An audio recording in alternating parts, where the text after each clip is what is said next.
So, okay. I'm tired, actually. I'm very tired. Are you? Why? What have you been up to? Is this just part of your recovery, is it? Well, no, I don't think so. I don't. It's so easy to just write things off. Too easy, isn't it? Yeah. It's I had some news about. It was at 1 o'clock today. It was a follow-up meeting with the people from the hospital that have to, that's their job. That's that department where they follow up. I'm not quite sure what their role is or something, but this guy it was Dr. Singh, and he, I think he was the guy that that actually did the operation on. Oh, okay. But it confused me a little bit, because when I referred to the neurological department, he said, "No, those are other people. That's not me." Okay. Anyway,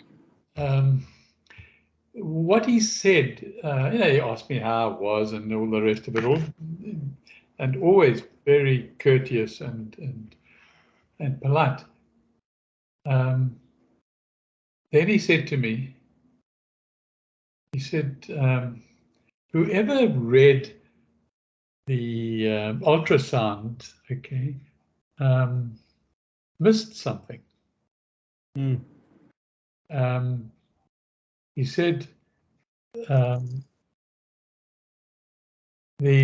So this was the ultrasound that they did before you had the operation? Yeah, okay. To determine that I had a blockage. Okay. I had the stroke. Now they were looking for why. Okay. And so they did an ultrasound. I don't know what section of they did the ultrasound, but they landed up putting a stent in on my left vein. That it's the vein that leads into the brain or something. Okay, or is part of the brain, or it's just its main function is the brain, or give blood to the brain.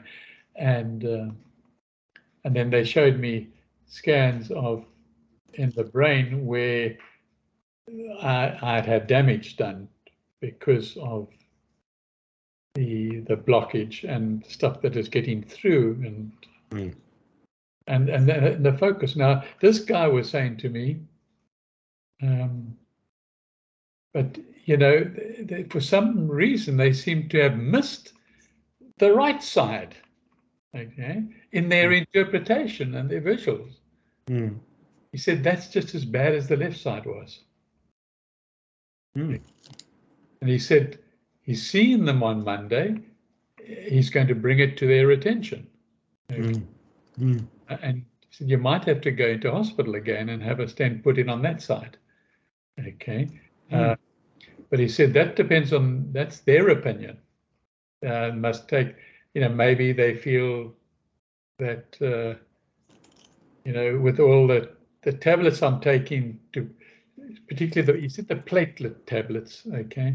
I'm not sure quite which ones those are, but anyway, we know what platelets are, but the platelets tablets they might feel that's going to do the trick, okay?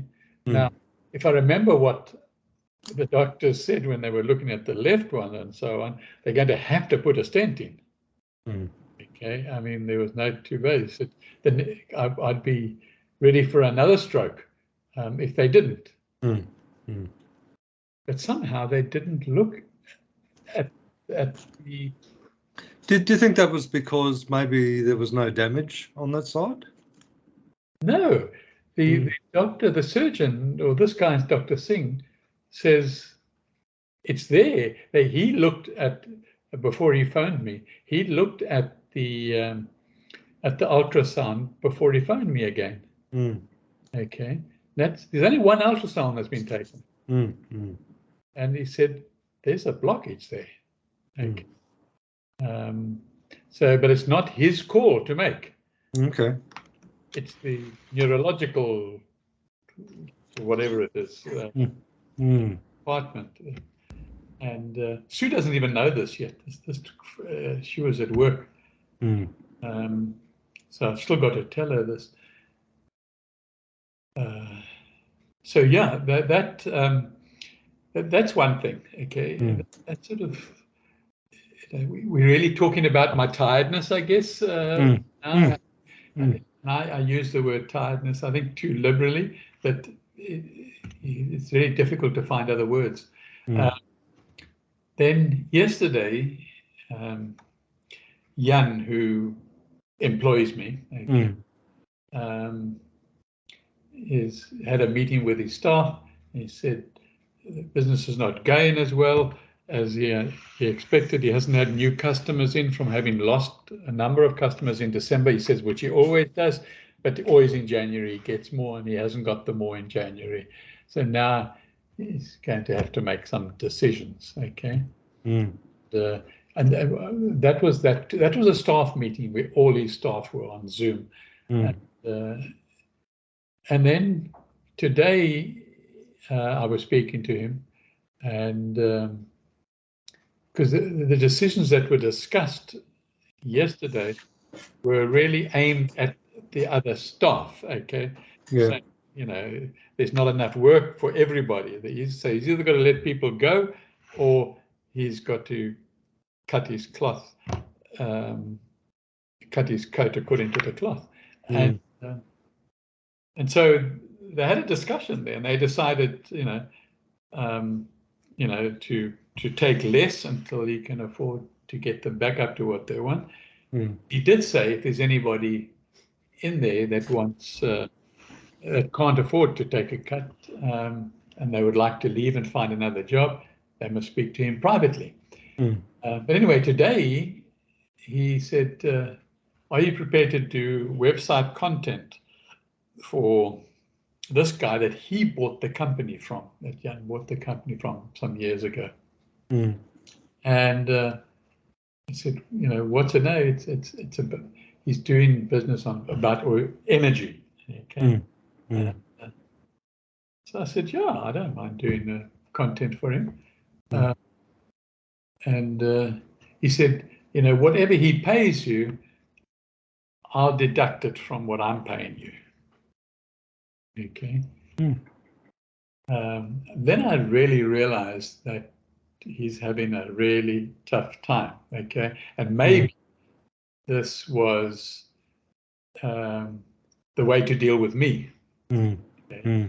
We dealt with the staff yesterday, in that sort of way. And now he was saying to me, well, whatever, we've got to cut your income. So that's, it was a bit of a shock that he said that in that moment. But then I immediately recovered from that shock and said, I know this is the turning point in my cycle, my life cycle. I mean, I'm finishing my 9th year, and other things are going to happen. So I must assume that anything that happens naturally, like I'm being introduced to a new businessman, to possibly do some work for him, maybe this is a new avenue or a new road, or maybe something totally different. So then I was grateful for that, not knowing he's going to phone me at some point when he's ready. I don't know what that means in time, but so yeah, that was it. And then this health call today. So I think that's just, it's all bearing down on me just at the moment. Okay. And it's something that you don't really, I mean, my attitude's not bad. I mean, it really isn't. but somehow there's something deeper that is weighing me down and making me feel tired and losing masses of energy.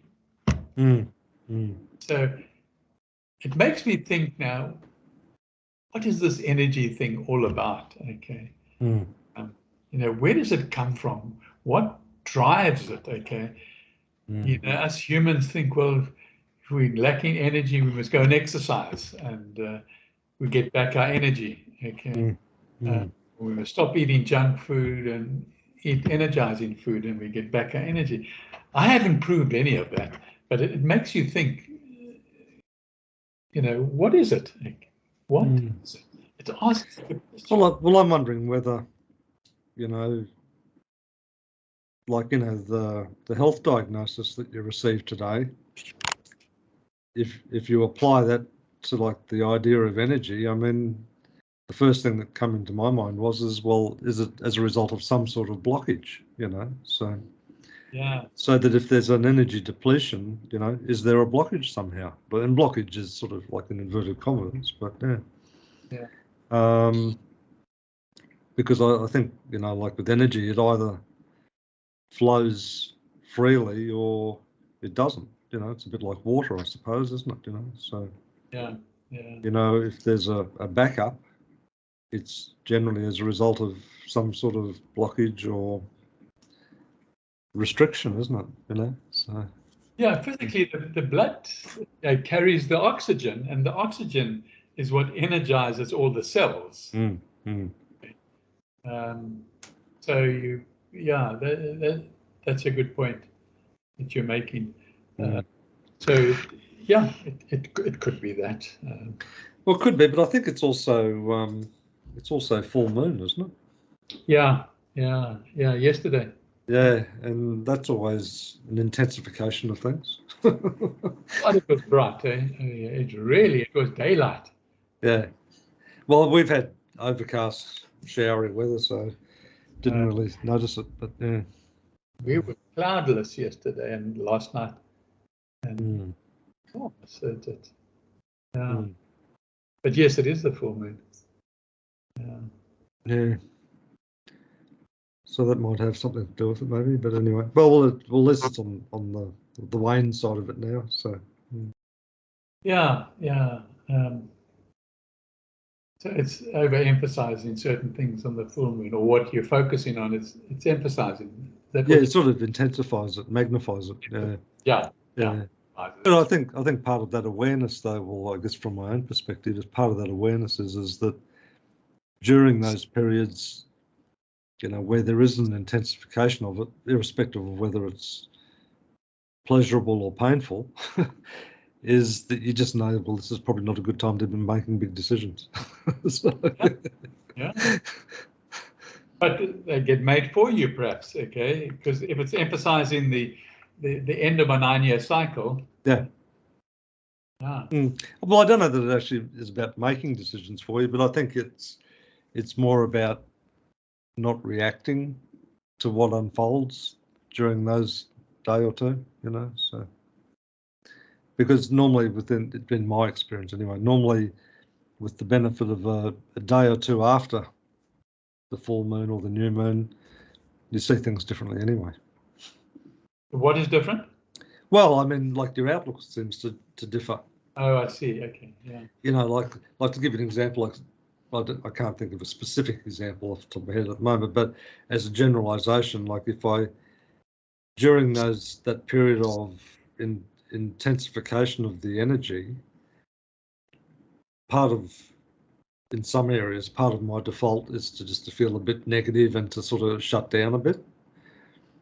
Whereas a couple of days afterwards, it's usually the opposite. It's just like, oh no, just, look and see what's happening and open up and look for the opportunity and the possibility and, Yeah. And that's true. I can concur with that as well, historically. Yeah. So, it's just not leaping to short-term conclusions, Well, as Sadhguru says, if you've reached a conclusion, then there is no possibility.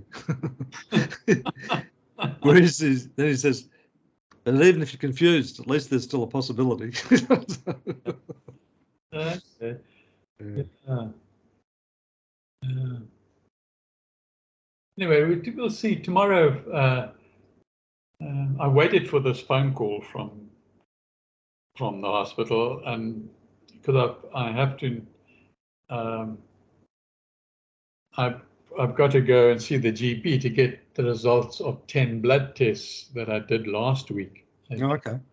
10. Yeah. Yeah.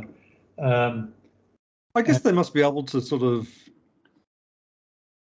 get a lot of insight from the chemistry of the blood these days, do they? I mean, I don't know. They seem to rely a lot on blood tests.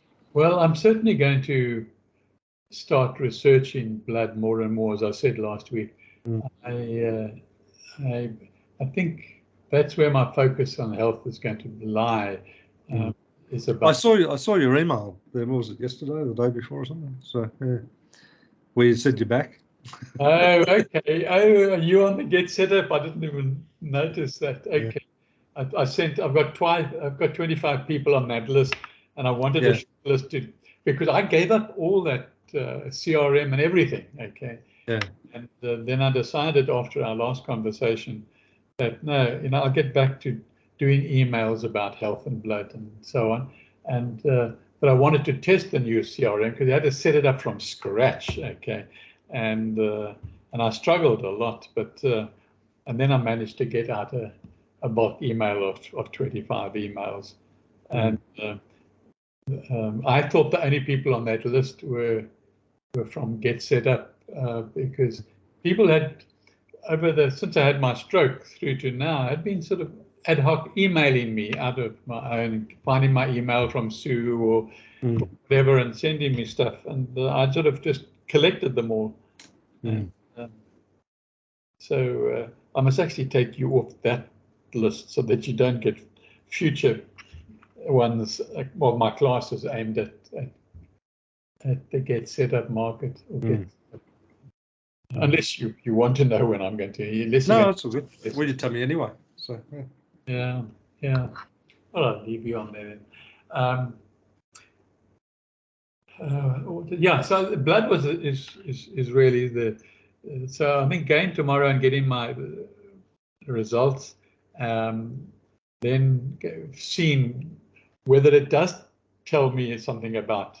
I mean, I know it'll tell me things like cholesterol in the blood. Okay, but as you said, the composition of the blood, how much junk is there that is accumulating?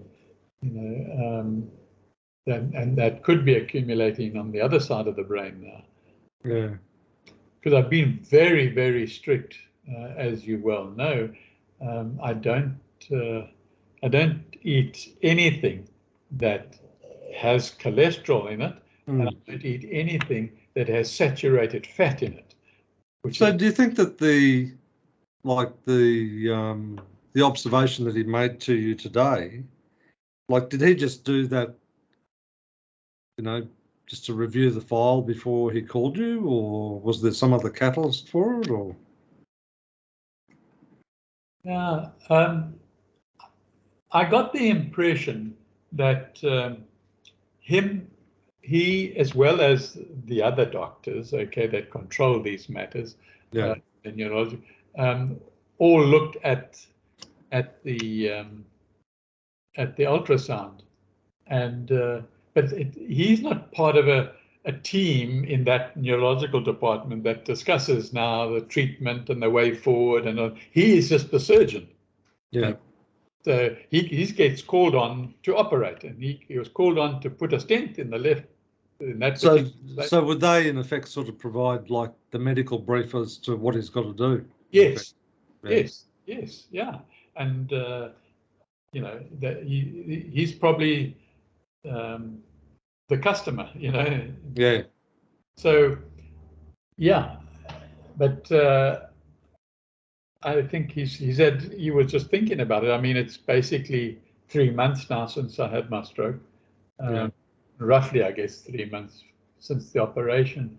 And he says he phones his clients back 3 months, and then after that, 6 months, just to see how they're faring and so on. So I guess to see what his handiwork is like, you know, and what any side effects or anything.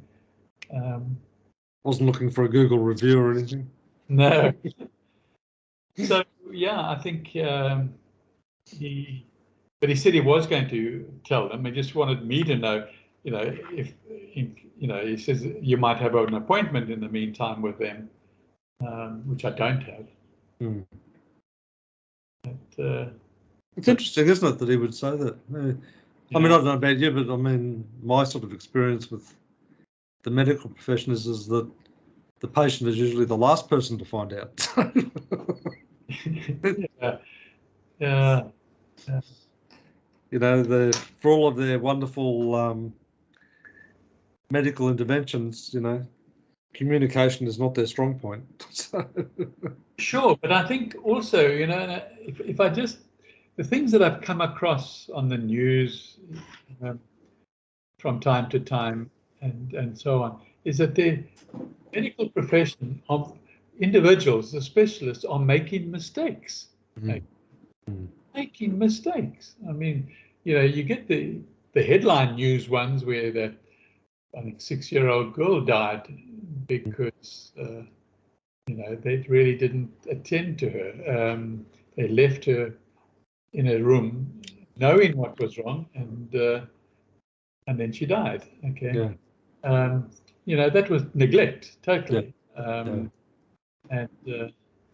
the doctors say, you know, we're understaffed, and the nurses and so on, and that might be true, but that doesn't negate the facts are the facts. Okay. People look at these things, and as they did with my ultrasound, and somehow they forgot the other side. You know, and you think, you know, but when you see all these mistakes that doctors make, you know, they sidetracked. Maybe they've got problems at home, or maybe they've got too many patients and they've got too much to. I don't know. But you know, they've made a mistake with me. Okay, so I want to see what the blood says tomorrow. Discuss it with the GP, and then see where we go from there. Yeah, it'll be interesting to see if the GP has anything to add to the comments. So, yeah, from the blood tests, you see. So, you know, what the GP sent me for, he sent me to go and I had to also go to the cardiovascular department, as you know, and there I had scans. Yeah, interesting. Yeah, I forgot about that.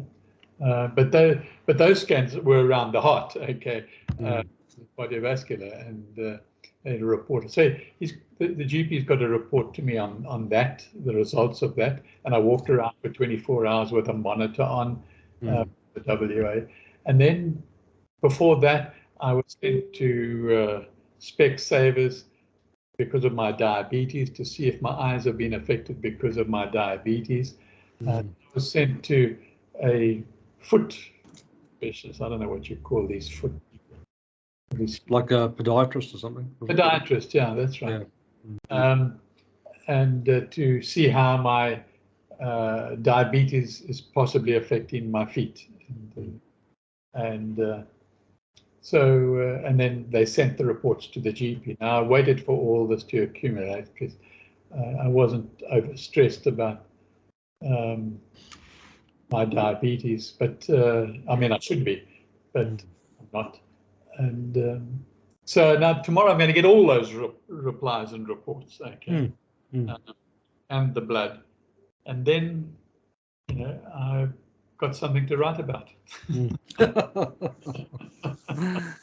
Something to research. Yeah.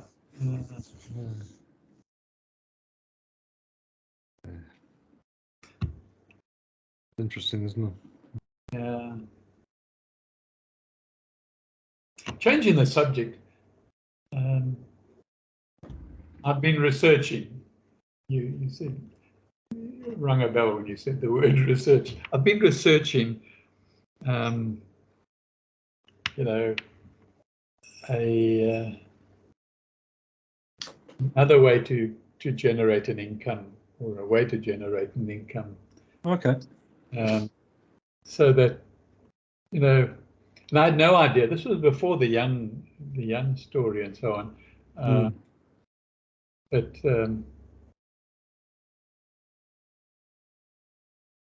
anyway, I researched, one of the things I researched, okay, was cryptocurrency. And a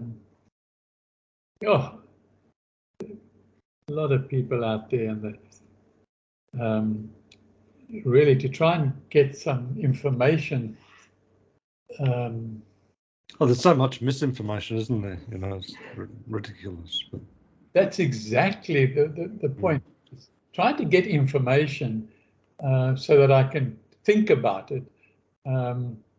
You know, sorry to interrupt you, yeah, but one of the things I've noticed a lot, and it's sort of, I've seen it most prevalent like on forums and stuff like that, is that people are very quick to advance an opinion wearing the clothing that it's a fact rather than a personal hypothesis.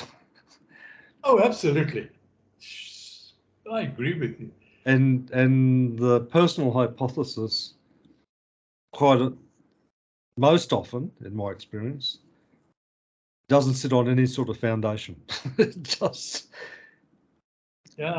floats there in space. If it did have a foundation, it's based on some scientific evidence, okay, and that scientific evidence is sponsored by the person who needs a certain result from that.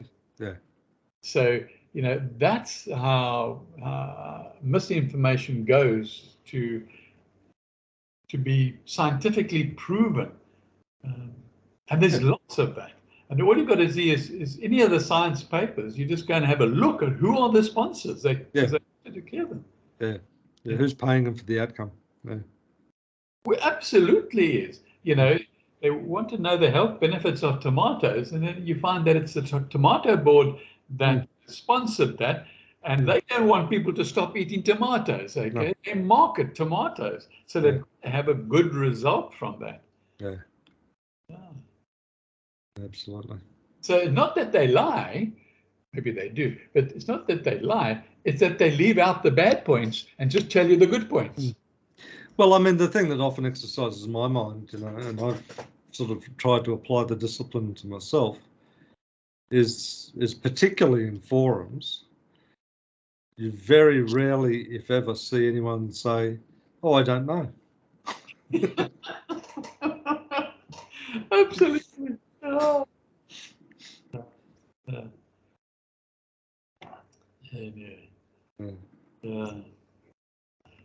You can see from that Get Set Up email that you got from me, the two topics that I really enjoy the most, because that's what I'm going to do, AI and space. Yeah.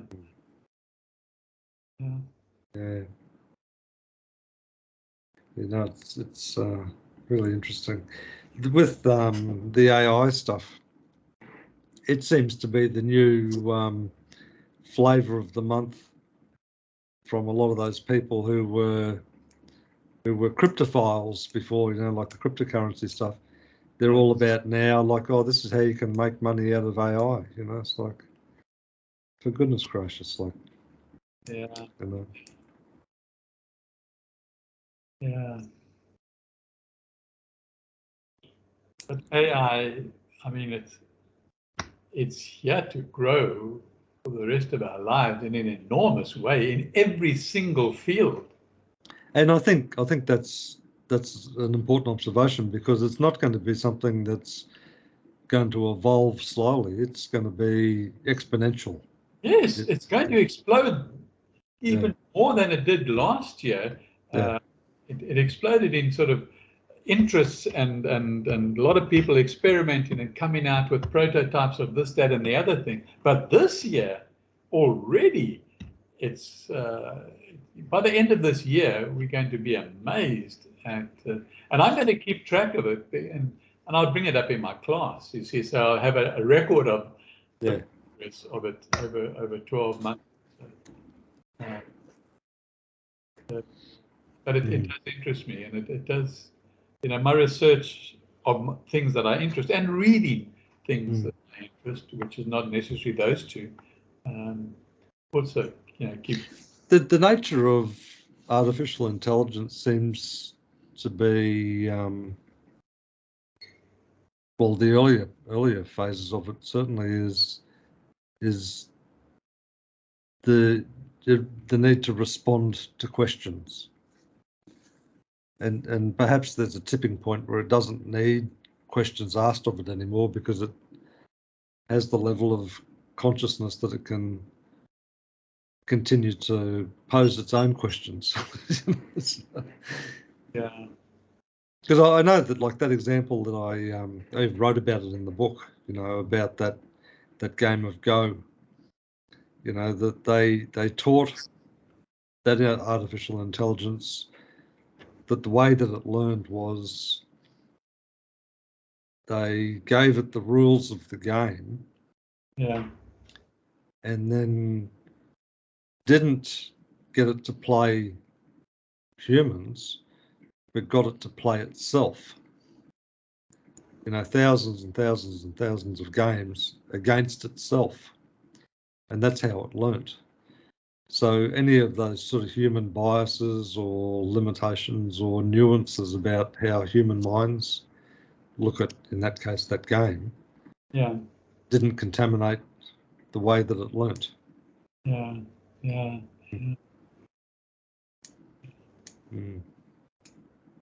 You know, I've also been reading and getting some feedback, actually, from people who are in the art world. Yeah. As well, you know, whether I agree or disagree with the fact that the AI sort of learns from other people's paintings or whatever, okay, and paints. Yes, and I'm sure they're going to put artists out of business and stuff like that. But, you know, you're not going to do away with the AI doing that, okay? And by being an obstinate to AIs and that, and disagreeing and supporting all the write-ups about plagiarisms and things like that, it's not going to stop them, okay? No, well, in fact, there was an interesting discussion that I listened to, might have been last weekend or the weekend before, about in the woodworking arena. Yeah. And I can't remember whether I told this or not, but there was a woodworker, you know, like with any sort of woodwork project, the first stage of it is like the design. So the design and the plans and all that sort of stuff before you start to build it, you know.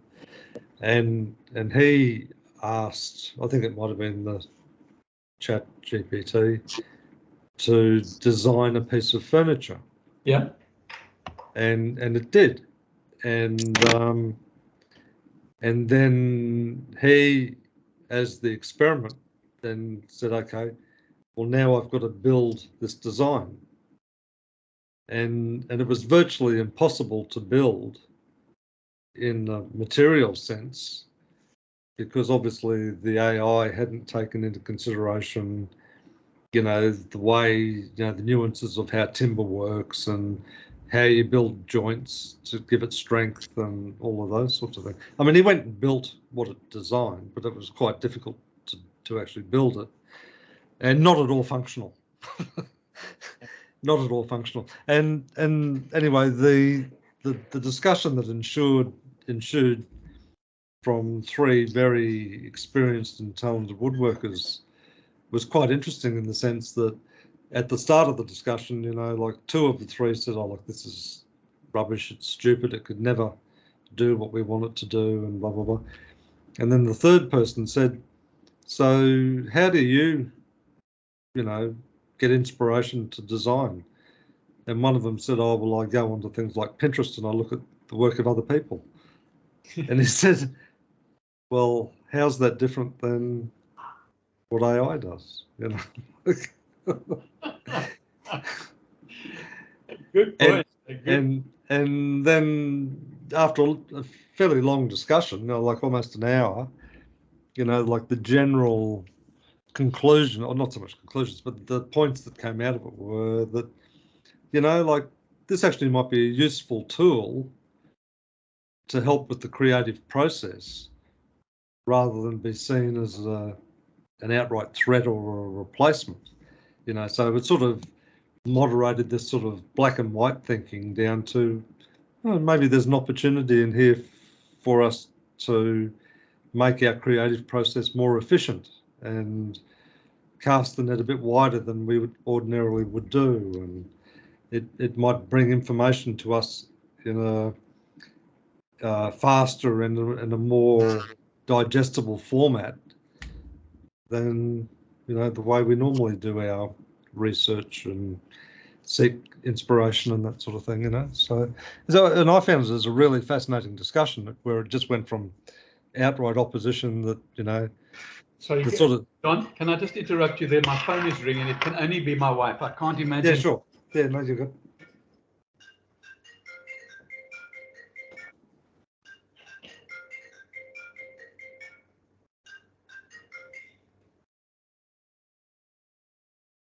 No, it wasn't. Spam. Oh, yeah. Does your head in, doesn't it? But anyway. Yeah. But no, I just sort of think it was an interesting discussion to watch the discussion unfold, where it was one of, no, it's garbage, it's rubbish, it's crap, blah, blah, blah, to, oh, well, actually, it might be a useful tool. Yeah, you see, with something like woodworking and joints, and I've learned this from, because I use it every day, and I'm experimenting every day. And I started a new one today called Cynthia, Synthesia, Cynthia. Okay, Yeah. It produces videos. Okay. Okay.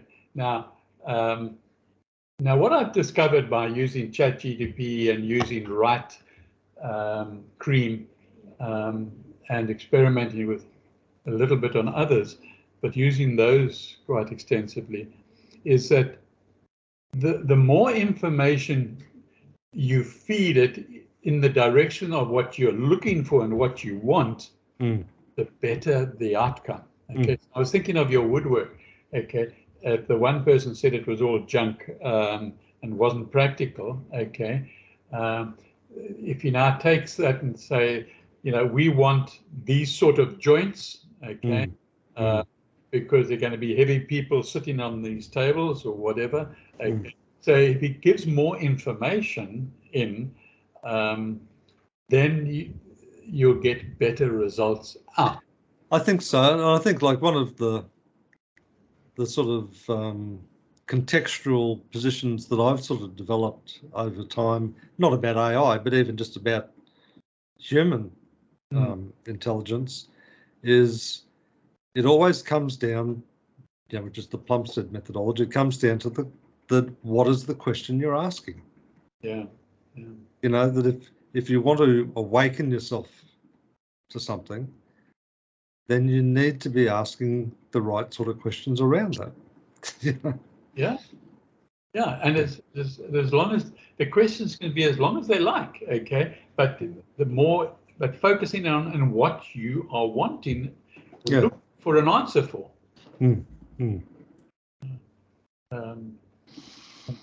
I mean, that's the key. I've really done some interesting things this past week, and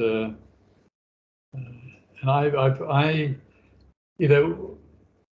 whether one is for or against artificial intelligence makes no difference, as I said a moment ago, because it's here to stay and it's here to expand big time. Well, I'm sure they had similar sort of debates around, do we abandon the typewriter in favour of a word processor. It's like, yeah, absolutely. And I'm sure there were quite compelling arguments for both.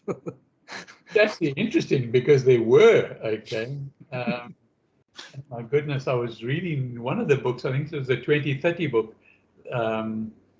where they talk about the evolution. Started with a calculator, with one of these manual, hand things that you got to calculate, and from there moved on. Eventually became a computer or a laptop, and that's how things evolve. And I think the people who are throwing a spanner in the works is they are scared that of copyright. Okay, and one issue I think is maybe they're earning money from copyright stuff, but the AI, I don't know what the definition is for plagiarism in my field of writing. But it's so many direct words, one after the other. So it's 7 or 10 words that are identical somewhere else. Okay, then it's plagiarism. Okay, that's sort of very limited, though, isn't it? I mean, because you might not even be talking about the same topic. Most times you're not. I agree with you. When I do a plagiarism test on every article I do, and I think, who are these people? I mean, it's not even the industry that I'm writing about, okay? And it's plagiarism, okay? And because there are now search engines and things that do nothing else but, or let's say AI that go around the internet looking for plagiarisms, I change it. All you got to do is change one word in the middle of those 10 words or something, and then it's not plagiarism anymore. And so I cover myself that way by making sure. But now with AI, when they've written something for me, I go and put it through a plagiarism test. And there probably are quite a few plagiarisms, okay? But again, as you say, they're not relevant to the subject or the topic that's been written, okay? And so now I'm stuck with the thing, do I now do the same with those and change them? At the moment, I've just left them because, again, it's a definition, and whatever the definition is, 10 words or 7 words in a row. And then, now I look at it and I say, well. It's an interesting thing, isn't it? Because, you'd have to sort of say to yourself, wouldn't you, that, if you've stolen someone's idea, and even if you're expressing it in a slightly modified way, surely that's a higher weight of plagiarism than whether 7 or 10 words are consecutive in your writing versus someone else's. Yeah, I totally agree. So I think as we move forward, I don't think the definition of plagiarism will change. But I think there'll be more emphasis on what is plagiarism, how to define it in the context that you say, in ideas. It's so difficult to, you look at Facebook and you look at Google and so on, and Microsoft, they shout in, all three of them, at each other about, you stole my idea and plagiarisms and so on. And when you're dealing at that level with ideas, I mean, if someone does come up with a unique idea, okay, which I guess one of the three of them has to, okay, come up with a unique idea, then before you know it, before they've even spoken about it or done anything, the others also are coming up with something similar. Well, the other issue, of course, though, is that if the unique idea comes up through AI, then who owns it anyway? Absolutely, I agree. I read also that AIs are now getting passports. Really? Yeah, they've now issued the first passports to AIs. Okay. Okay, I guess if you're traveling with an AI that looks like a human, okay, he's got a seat next to you. What happens to customs? I don't know. What do you say? This is a machine that must go into the hull of something. All right. I don't know. I mean, my sort of personal, take on some of these things, particularly from a creativity perspective. Like if the seed that comes out of the creative ether, and falls into my consciousness and presumably a whole bunch of other people's consciousness, like, well, realistically, none of us own it. Yeah. It's from God, so. Yeah. But in this consumeristic society, somebody is going to own it. Well, that's probably one of the big flaws of humanity, isn't it? That we think that we can own parts of the earth, or we can own ideas, or we can own whatever. I mean, the truth of the matter is we don't, do we? Really? No, of course, yeah. And I think we'll get to that quite quickly after the Third World War. I mean, you look at a lot of the indigenous cultures, the idea of owning something was quite foreign to them, Yeah. Well, I guess they owned cattle and livestock and so on. Well, did they own it, or were they the custodian? I mean, it's a different sort of idea, really, isn't it? But, yeah, because they slaughtered them and eat them and shared that food. Yeah. I know with some of the indigenous cultures that I did a bit of work for a long time ago, the mindset was, if there's some work to be done over here, with this employer, then we'll send whoever's available today to go and do that work, and the money that comes back is the tribes. Yeah. The whole idea of this is my job and this is my money wasn't even part of their thinking. It was right. Yeah. Quite refreshing, actually. But anyway. Very refreshing and quite a point for foundation for the future. If you perhaps go back thousands of years, but if you go forward now, not so many years, and when there are people just walking around because everything's been destroyed, okay? The cities, the infrastructure, people living off the land, coming together to grow together and whatever. That's what happened in the past as well. The dinosaur age. That's very interesting. Very interesting. I see in the newspaper,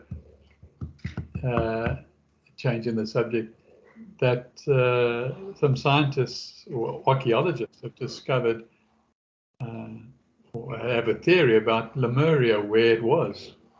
The continent of Lemuria, yeah.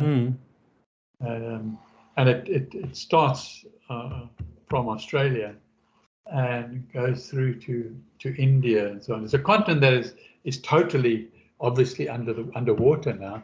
The theory is that the climate changed and climate warmed and waters melted and came up here. Yeah. Hey, I've got a phone call I've got to take, so we might have to. Let's call it a day. Okay. Thanks, Dan. Bye. Hey, how you doing?